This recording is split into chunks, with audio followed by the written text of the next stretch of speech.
ఇద్దరు కూడా కనికరించి ఆయనకు దర్శనమిచ్చే పరిస్థితి వచ్చారంటే అది గొప్ప విషయం. కానీ ఈరోజు ఇక్కడంతా కురవ కులస్తులు సమావేశమయ్యాం. ఇప్పుడే నేను చూశాను ఎంత సునాయాసంగా దేవుణ్ణి ఒకసారి ఆలోచించుకుని తలపైన కొబ్బరికాయలు కొడతా ఉంటే ఆనందంగా స్వాగతించే పరిస్థితికి వచ్చారు. ఇది ఏ సైన్స్ కూడా చెప్పలేదు. ఈరోజు ఎవరన్నా కానీ కొబ్బరి తీసుకొని నిద్ర కొడతా ఉంటే భయపడిపోయి గుండె ఆగిపోతుంది. అవునా కాదా? అలాంటిది ఒక కొబ్బరికాయ కాదు, కంటిన్యూగా 10 కాయలు కొడతా ఉంటే ఏమీ లెక్క పెట్టుకోకుండా దేవుణ్ణి తలుచుకుని సంకల్పంతో అసలు కనకదాసే వాళ్ళకు పూరకం వచ్చి అది భరించే శక్తి వచ్చిందంటే అది యొక్క కనకదాసు మహత్యం అని చెప్పి కూడా నేను మీ అందరికీ తెలియజేస్తున్నా. ఇది గొప్ప వరం.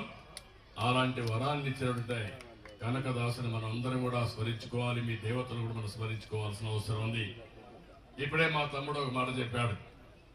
ఒకప్పుడు కురబా అంటే మనం ముఖ్యంగా చేసే పని గొర్రెలు వేపుకోవడం, రెండవది కంబళ్ళు తయారు చేయడం. అందుకే ఇప్పుడు కూడా నాకు వస్తానే కంబళ్ళి ముందిచ్చారు. అంటే గుర్తుగా ఎప్పుడు కూడా ఒకటి గుర్తుపెట్టుకోవాలి, మనందరం మన నాగరికతను మరిచిపోతే మనం మనుషులం కాదు.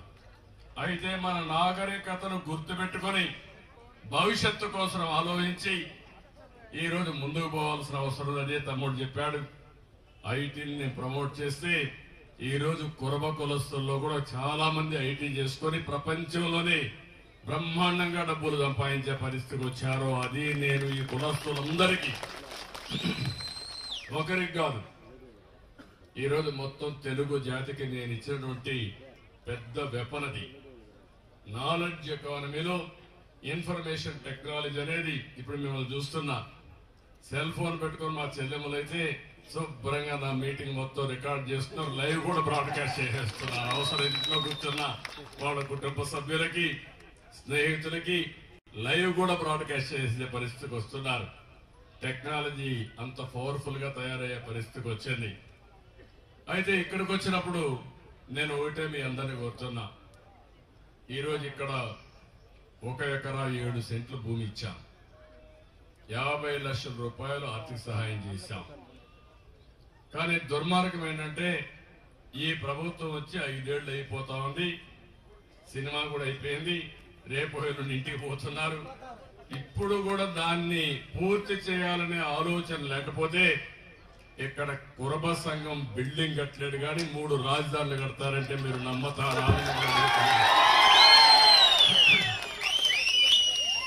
అంటే మాటలు కోటలు దాటుతున్నాయి, చేష్టలు మాత్రం గడపే దాటడం లే. ఇతను పెద్ద హీరోగా పెద్దిరెడ్డి ఎవరో ఉన్నాడు, తమ్ముడు ఇదే పోతా ఉంటాడు, ఈ దారిలోనే పోతా ఉంటాడు.